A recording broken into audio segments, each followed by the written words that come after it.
有些时候我会觉得内心觉得有点可惜。也许我们这次错过以后，应该接下来会做的几率会降低很多。为什么在机油啊？他是没有帮我锁好，是不是啊？他吓到。那我们这趟旅程就挂了。现在中午12点48，我们要从沙巴市的城市区域前往阿尔卑斯去搭火车啦。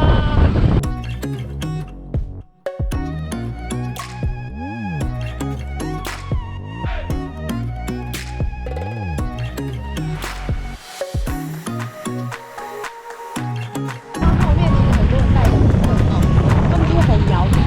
然后你到他们底下呢，你就觉得他们超级像戴圣诞帽的人。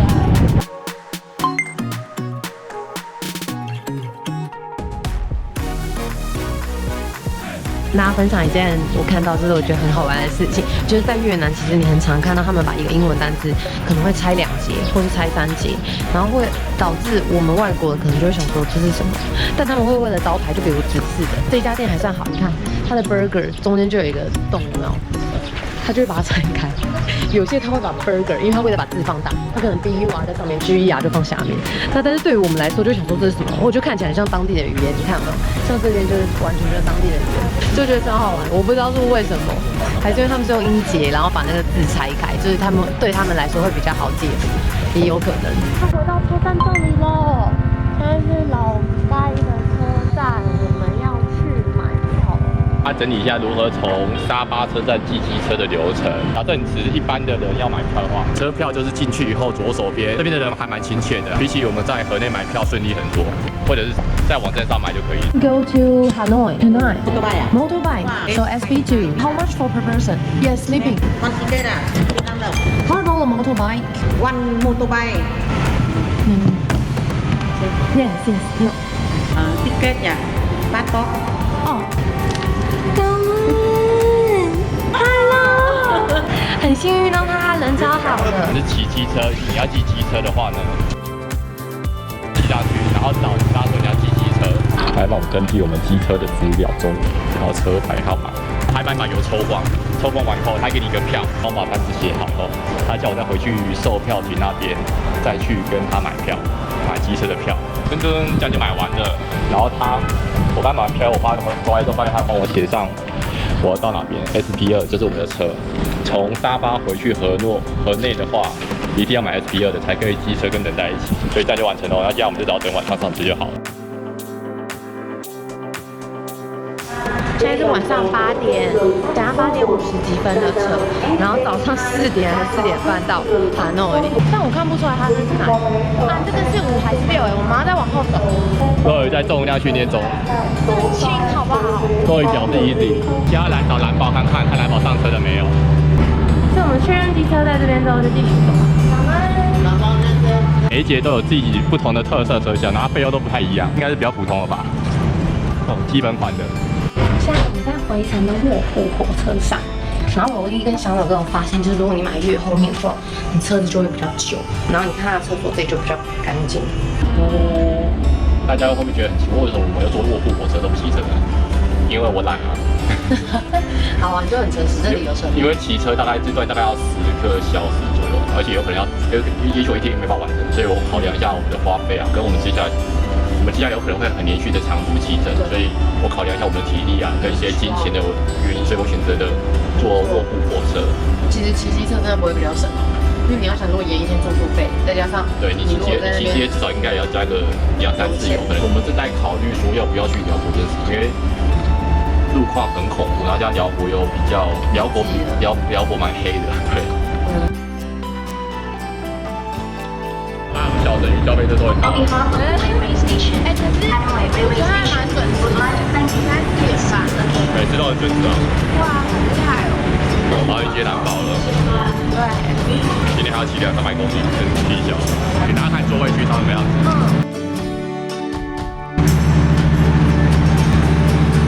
感恩。成功完成。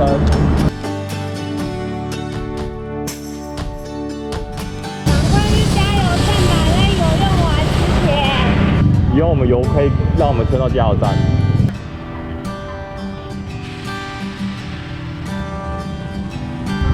哦，我这同学说出来的、啊。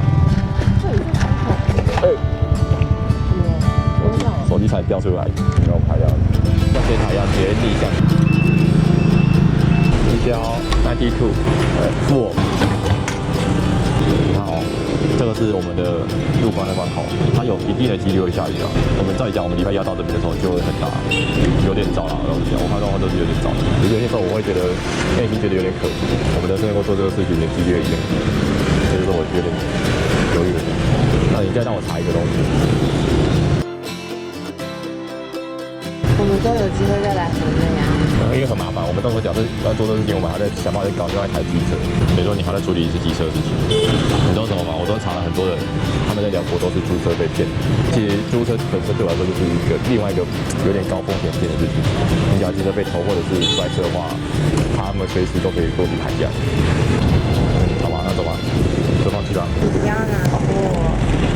就蛮难过的、因为我觉得机车跨国是对我们来说这个不同的指标的意义。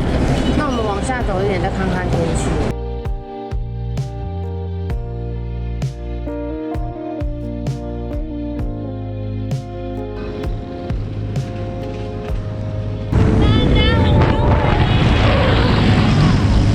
哇，太大群了吗？那整个没路了。他吓到。经过讨论评估之后，我们还是决定冲一把前往辽国啦。我希望进辽国前我们稍微check一下机车。不要到后键变成黑色了，因为现在要前往 Laos 的路上，所以我们就把机车就是在附近邻近的小站，我们找合理的店家，就先问价钱之后再让他换，因为如果他已经换，他就可以乱开价。所以我们就是确认价钱可以之后，就请他们换完，然后顺便检查刹车跟轮胎，然后还有就是其他的有没有地方需要上油的部分。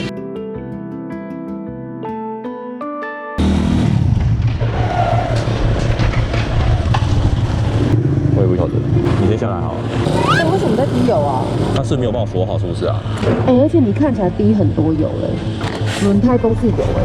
我们的机器会烧坏。机油要重弄。那边是机车店吗？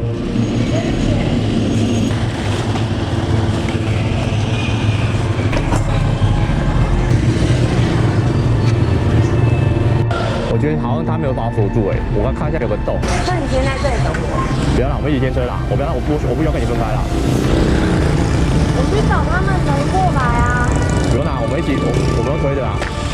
Hello，我现在很担心一件事，我担心引擎烧掉。等一下，我去问对面那个人。OK，Thank you。现在发生一件惨案，就他帮我们换机油，就他忘记帮我们机油锁起来，就导致我们机油沿路就漏光了。他忘记锁很紧，然后我们的后轮全部都是油，重点是现在会对引擎造成一定的伤害。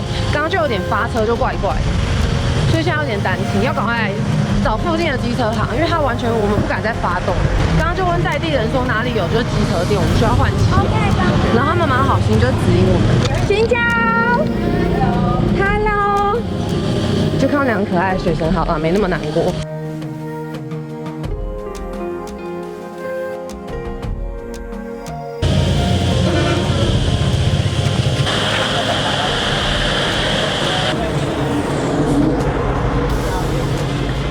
你今天把它骑回去吗？我看一下。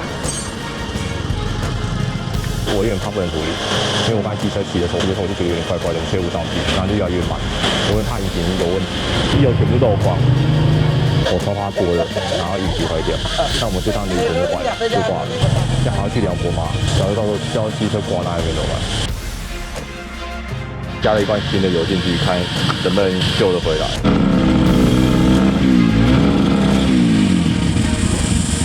换了一个新的机油，然后又多花150K。对。而我们不晓得到底刚刚有没有因为这样子有没有造成机车上的任何的问题。我觉得机油是小，重点是这样会让我们很危险，知道吗？但是今天刚刚好我们在昆山市的时候还有那个机车店，那假如是像我们在到辽国都来发生事情，辽国我们去辽国那关口大概至少70公里都没有那么的危险。超夸张，完全过不去了。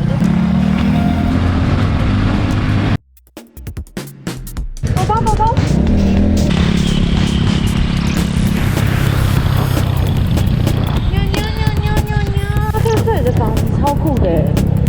多高脚屋的那种茅草屋。哎，你看嘛，没关系，我来到家，你要讲不 ，Thank you。大家看前面，你看巴士真的有带上车的，我真的很好奇到底是怎么绑上去的。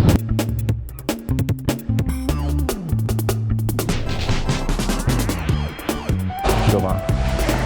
啊，你现在有地方住就好了，这去之后点 motel 而已，另外一间也满就死定了。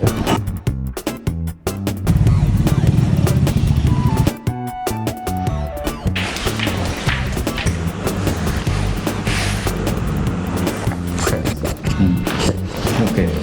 因为我们现在已经 check in 啦，那我们现在就是在越南跟辽国的交界处最后一个小村庄。越南到辽国其实有很多个进出关的地方，然后这是其中一个。越南的关口是有些可以进去，有些不能进去。对。我们要讲一下心路历程。其实我已经犹豫这个行程犹豫了1-2个礼拜。假设我们从现在这个关口，我觉得我们一定是进得去。它的问题点是它的路况，它路况网络上的讲话就是在辽国那段大概有70公里是没有任何的村庄，然后没有任何东西，然后加上全部都是在泥巴路，走上升走下降那种，所以它是一个非常之有挑战、困难重重的路。然后我们现在是雨季，其实我们查了明后2天很有可能会下雨。这天气很暧昧，建议大家要真的要像我们这样做的话，尽量避开雨季。但我们遇到一个很可怕的问题，我们当时真的很紧张，就其实在这个城市只有2个 hotel， 任何的 booking 打卡也没有，Agoda也没有 ，Airbnb 也没有，超可怕。所以我当时唯一我是直接从 Google Map 上去找，然后发现这边有2间 hotel， 所以我们就直接习惯。然后就我们刚去问第一间评价比较好的已经满，然后超扯的。然后接下来只要另外一间满后我们就死定了，因为我们要去的关口它很有难度，然后。所以建议大家，假设真的要从这个关口进去的话，我们为什么会选择住在这边，而不是直接通关？就是因为我们要避免遇到天黑的情形。强烈建议大家一定要趁早去，然后慢慢骑，保留时间。不然你可能一急的话，你一摔车，你可能会损失惨重。受不了坐了10个小时的车，肉饮，有冷气250K 温经器满1组。对啊，电视也有。除了房间很臭以外，那么今天谢谢你们的收看。那我们明天早上出发见。哇，旅程总是遇到很多意想不到的事情，例如是有漏光之类的。好。哦，对啊，这真的很可怕。拜拜。拜拜。别忘了留下like哟。那我们下一支影片辽国关口见，拜拜。